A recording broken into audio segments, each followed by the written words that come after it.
चलो बच्चों देखो अब आगे चैप्टर नंबर 2 में हम स्टार्ट कर रहे हैं फिजिक्स का। सबसे पहला टॉपिक है इसमें, सबसे पहला टॉपिक है विद्युत फ्लक्स। सबसे पहला टॉपिक क्या है इसमें? विद्युत फ्लक्स। तो विद्युत फ्लक्स से मतलब है कि किसी बंद पृष्ठ से गुजरने वाली कुल विद्युत बल रेखाओं की संख्या, जितनी भी संख्या उससे गुजरेगी, तो विद्युत फ्लक्स जो होता है वो उस क्षेत्र से गुजरने वाली कुल बल रेखाओं की संख्या के होता है समानुपाती। मतलब हम लिख सकते हैं फाई क्या है यहाँ पे? विद्युत फ्लक्स। ये समानुपाती किसके होता है? जितनी बल रेखाओं की संख्या वहाँ से गुजरती है, ठीक है। या हम बोल सकते हैं कि ये जो विद्युत फ्लक्स जो होता है वो उस क्षेत्रफल से जितनी बल रेखा गुजर रही हैं, तो हम क्षेत्रफल को लिखेंगे ए। मतलब फाई किसके समानुपाती होता है? ए के। इसी तरह यदि हम वहाँ पे बल रेखाओं की संख्याओं को बढ़ाते जाएं, तो बल रेखाओं की संख्या बढ़ रही, मतलब वहाँ पे विद्युत क्षेत्र की तीव्रता भी बढ़ेगी। मतलब फाई समानुपाती होता है किसके? ई के। इन दोनों को मिला के लिखें तो हम लिख सकते हैं फाई बराबर ई ए। मतलब कि यदि हम फाई को डिफाइन करें तो लिख सकते हैं हम फाई बराबर ई डॉट ए। यहाँ पे ये जो है इन दोनों का जो गुणा है वो कौन सा है? अदिश गुणन है। यदि इसको हम ऐसे भी लिख सकते हैं फाई बराबर E vector dot A vector. इसको यदि परिभाषित करें तो कैसे करेंगे? किसी पृष्ठ के लिए उस पृष्ठ का क्षेत्रफल और उसकी विद्युत क्षेत्र की तीव्रता के अदिश गुणनफल को विद्युत फ्लक्स कहते हैं। तो इसको लिखेंगे हम फाई बराबर E vector dot A vector. ये तुम्हें ध्यान रखना है कि यदि अदिश गुणन को इसमें से ये डॉट हटाएंगे तो ये बन जाएगा ई ए कॉस थीटा। जहाँ थीटा क्या है? जहाँ थीटा है ई व ए के मध्य कोण।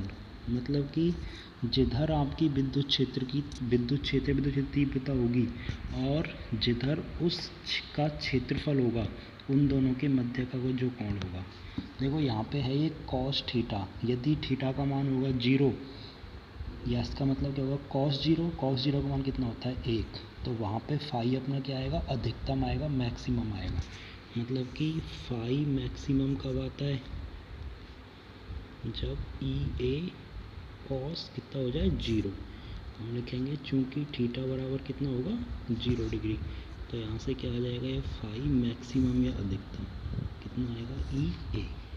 इसी प्रकार यदि हम बात करें, यदि ए कितना हो जाए, यदि हम ले लें भाई, माना कि फाई हम निकाल रहे हैं मिनिमम, तो मिनिमम के लिए कॉस का मान न्यूनतम कब होता है? जब 90 डिग्री होता है। तो हम थीटा कितना लेंगे अब की बार? 90 डिग्री लेंगे। तो यहाँ से आ जाएगा ई ए कॉस 90। कॉस 90 का मान 0। तो यहाँ से कितना आ जाएगा? फाई मिनिमम बराबर ई ए इंटू में 0। तो यहाँ से फाई मिनिमम कितना आ जाएगा? 0। इसका मतलब यदि विद्युत क्षेत्र की तीव्रता और जो उसका क्षेत्रफल सदिश है वो एक दूसरे से यदि 90 डिग्री के कोण पर हैं, तो वहाँ विद्युत फ्लक्स कितना होगा? मिनिमम होगा या होगा? 0 होगा, ठीक है। और यदि ये एक दूसरे से कैसे हैं? एक ही दिशा में हैं, समान दिशा में हैं, तो इसका मान कितना होगा? ई ए होगा, मैक्सिमम होगा। अच्छा, यहाँ पे हम 180 डिग्री भी ले सकते हैं। यदि हम इसमें तीसरी कंडीशन और लें कि यदि थीटा का मान कितना हो जाए, इधर ले रहा हूँ मैं 180 डिग्री, तो यहाँ से बन जाएगा फाई बराबर ई ए कॉस 180 डिग्री। कॉस 180 का मान होता है -1। तो यहाँ से बन जाएगा ई ए -1, तो वो माइनस आ जाएगा इस जगह पे, ठीक है। तो ये इसका मतलब क्या होगा? जब क्षेत्रफल सदिश ए और विद्युत क्षेत्र की तीव्रता ई एक दूसरे के विपरीत दिशा में हो, तभी तो 180 डिग्री आएगा। तो ये तीनों केस इसमें बनते हैं, ठीक है। ये हो गया विद्युत फ्लक्स। ये इम्पोर्टेंट टॉपिक है, पेपर में पूछा जा सकता है 1 नंबर का सवाल इसमें से। दूसरा आता है अब सतत आवेश वितरण।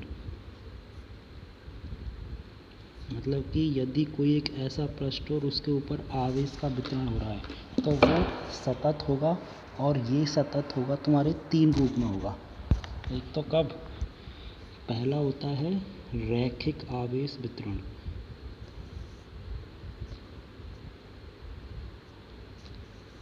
रैखिक आवेश वितरण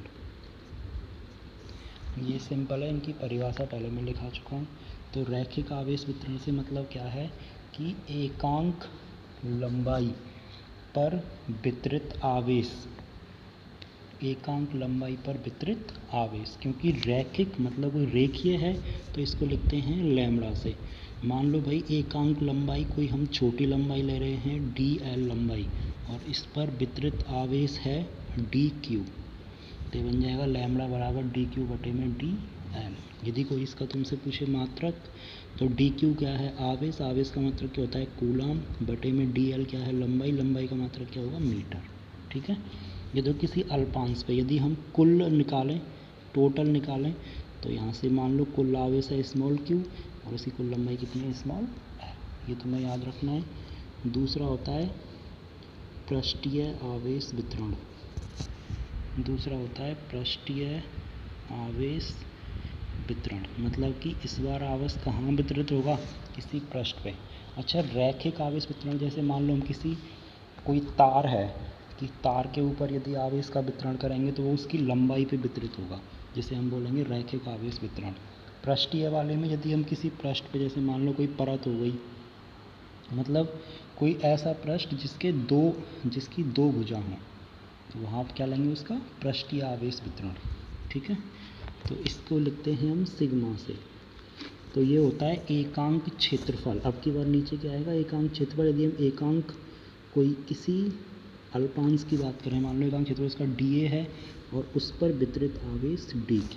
ठीक है। तो सिग्मा बराबर क्या हो जाएगा dq बटे में dA। इसका भी मात्रक dq मतलब क्या होता है आवेश कूलाम, और dA मतलब क्षेत्रफल किसमें आएगा मीटर स्क्वायर में। ठीक है।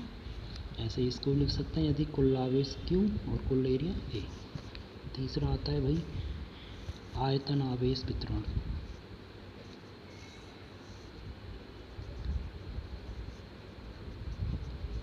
ठीक है, इसको लिखते हैं हम रो से। ठीक है, ये होता है dq। अब की बार आ जाएगा नीचे आयतन dV मतलब आयतन। यदि इसका मात्रक देखें तो कूलाम प्रति मीटर क्यू, और यदि हम कुल की बात करें तो यहाँ कुल q और यहाँ v। ठीक है, ये छोटी छोटी चीज़ें थी, इसमें कोई दिक्कत नहीं है। अब इसके ऊपर एक सवाल है तुम्हारी बुक में, पहले मैं एक बार सवाल लिख रहा हूँ, बस एक सेकंड रुक जाइए। चलो भाई आगे देखो, इसके ऊपर तुम्हें सवाल भी मिल जाएंगे, वो आप देख सकते हो। अगला टॉपिक देखो, गाउस का नियम। ये बड़ा ही इम्पोर्टेंट टॉपिक है, गाउस का नियम। तो इस नियम के अनुसार किसी बंद पृष्ठ से गुजरने वाला कुल फ्लक्स कैसा होना चाहिए, किसी बंद पृष्ठ से गुजरने वाला कुल फ्लक्स। तो हम लिखते हैं इसे, फ्लक्स को लिखते हैं हम फाई से, लेकिन कैसा फ्लक्स, बंद पृष्ठ, तो उसको हम लिखेंगे यहाँ पे बंद पृष्ठ से गुजरने वाला कुल फ्लक्स, उसके अंदर स्थित कुल आवेश, मतलब कुल आवेश उसे हम लिख सकते हैं सिग्मा क्यू से, लेकिन ये आवेश कैसा होना चाहिए अंदर, इनसाइड। उसके अंदर स्थित कुल आवेश और निर्वात की विद्युतशीलता, या उसके अंदर स्थित कुल आवेश और 1/ε0 के गुणनफल के बराबर होता है। दोबारा बोल रहा हूँ, किसी बंद पृष्ठ से निर्गत कुल विद्युत फ्लक्स उस बंद पृष्ठ के अंदर कुल आवेश और 1/ε0 के गुणनफल के बराबर होता है, जहाँ ε0 क्या है, निर्वात की विद्युतशीलता, निर्वात की विद्युतशीलता। ठीक है, यहाँ तक कोई दिक्कत नहीं है किसी को भी। ये तुम्हें सूत्र याद रखना है, फाई बंद पृष्ठ बराबर सिग्मा क्यू इनसाइड इनटू में 1/ε0। अब यदि हम इसका प्रूफ देखें प्रूफ देखें तो मान लो भाई ये कोई एक Q आवेश है। अब हम यहाँ पे जब भी हम यहाँ से कोई मान लो दूरियाँ लेते हैं, जैसे मैं यहाँ पे एक ऐसा पृष्ठ बनाऊँ जो कि इस Q बिंदु से बराबर दूरी पर हो, तो ऐसा जो पृष्ठ संभव होगा वो क्या होगा, एक ये वृत्ताकार भाग ही होगा भाई। इससे समान दूरी पे, मतलब ये दूरी कितनी होगी, r होगी, ये दूरी कितनी होगी, ये भी r होगी, ये वाली दूरी कितनी होगी, r होगी, ये वाली दूरी कितनी होगी, r होगी, सब जगह इसमें दूरी r r r होगी। तो ऐसा जो पृष्ठ है वो संभव कौन सा, एक वृत्ताकार पृष्ठ। ठीक है, अब हम यहाँ पे देखेंगे, मान लो इस वाले भाग की बात करूँ मैं, ये कोई मैंने एक dl लंबाई का अल्पांश लिया है। ठीक है, और यहाँ से जो विद्युत क्षेत्र की तीव्रता जो है वो इधर है DE। क्या है विद्युत क्षेत्र की तीव्रता, DE। ऐसा करो, चलो इसको E ही ले लो क्योंकि ये एक समान रूप से वितरित है। E विद्युत क्षेत्र की तीव्रता है। अब हम जो क्षेत्रफल की बात करेंगे तो क्षेत्रफल जो होता है हमेशा लंबवत। अब ये पृष्ठ है तो इसके लंबवत क्षेत्रफल कैसा होगा, ये वाला होगा। अल्पांश को हम मान रहे हैं कोई क्षेत्रफल कैसा है, ये DA। सेम हम एक अल्पांश यहाँ भी ले सकते हैं, तो इस पे क्या होगा, भाई, इस पे भी वही सेम कंडीशन बनेगी। इस पे इधर की तरफ तो क्या होगा, विद्युत क्षेत्र E, और इस पे इधर की तरफ ही क्या होगा, DE। ऐसे इधर देखो, यहाँ भी हम ले सकते हैं, इस पे इधर ही होगा E और इधर ही क्या होगा, इस पे DA। कहीं लो यही कंडीशन बनेगी। ठीक है, तो यदि हम एक अल्पांश की बात करें, किसी अल्पांश पर मान लो विद्युत फ्लक्स कितना है, d फाई, तो उसे हम लिख सकते हैं E डॉट DA। यही है। ऐसे बहुत सारे अल्पांश होंगे, एक यहाँ पर, एक यहाँ पर, यहाँ पर बहुत सारे होंगे। तो यदि मैं कुल विद्युत फ्लक्स निकालूंगा तो क्या कर दूंगा, इसका इंटीग्रेशन कर दूंगा। अब देखो E तो क्या है, एक समान है, तो E तो आ जाएगा बाहर और इंटीग्रेशन ऑफ DA। ठीक है, यहाँ तक कोई दिक्कत किसी को भी। अब देखो भाई, यहाँ से d फाई जो है वो हो जाएगा तुम्हारा फाई E इंटू में DA। ये क्या है, कुल जो इसका क्षेत्रफल होगा A, हम इसे कुल क्षेत्रफल कैपिटल A लिख सकते हैं।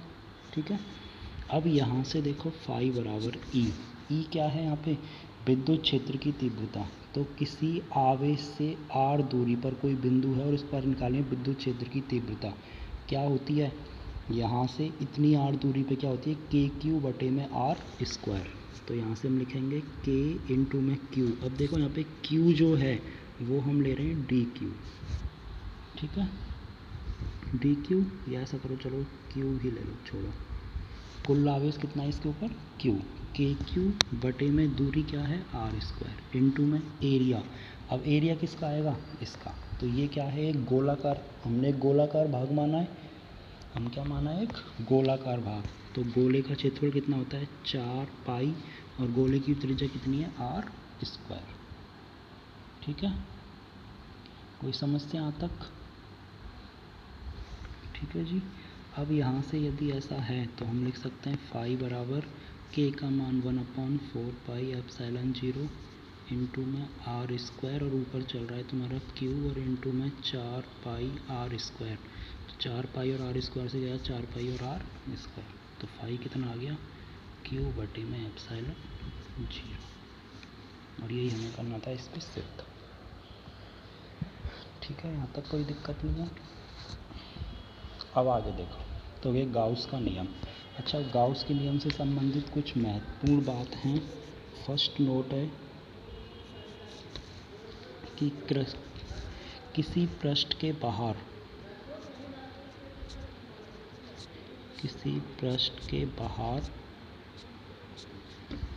स्थित आवेश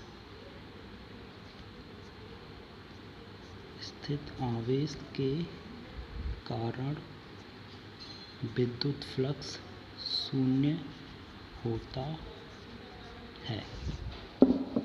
ठीक है, एक चीज़ तुम्हें ये वाली याद रखनी है, कैसे होता है ये थोड़ा सा देख लो। जैसे मान लो ये भाई कोई पृष्ठ है और इससे यहाँ पे कोई आवेश है, Q आवेश।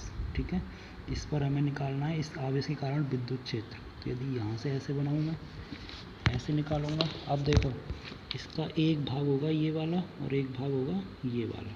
इसके ऊपर विद्युत क्षेत्र की तीव्रता होगी ऐसे, और इसके ऊपर हमें फाई के लिए ई और डी ए चाहिए, तो डी ए कैसे होगा, ऐसे होगा पृष्ठ के लंबवत। सेम चीज़ इधर देखो, यहाँ पे ये जो है अल्पांश है, इसके ऊपर विद्युत क्षेत्र होगा ऐसे, ठीक है, और ये जो होगा, ये वाली जो चीज़ होगी ये क्या होगी, इसके लंबवत चाहिए हमें डी ए, यही होगा।